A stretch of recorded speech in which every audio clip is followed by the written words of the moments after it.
जैसे निकलो बारात दिन चाहे रात राइफल रखो सब कोई हाथों हाथ।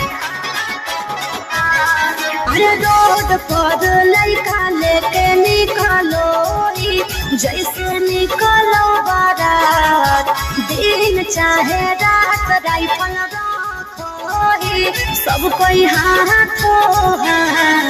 धर के देता कुछ जब प्रशासन के जय नियर में एक पेटी बियर में ले ले थाना के गियर में एक पेटी बियर में ले ले थाना के गियर में।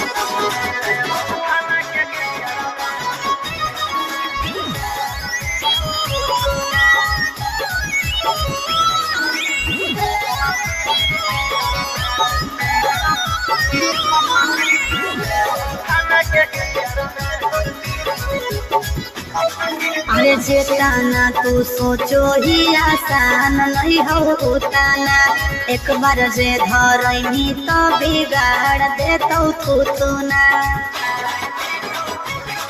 आज बाता हो गई से चलो हा गई कानून हमरा नहीं सिखावे छौरी हा गई सब मालूम। अरे बड़ी पावर हो गो हो पुलिस वाला चेयर में एक पेटी बियर में ले ले थाना के गियर में एक पेटी बियर में ले ले थाना के गियर में।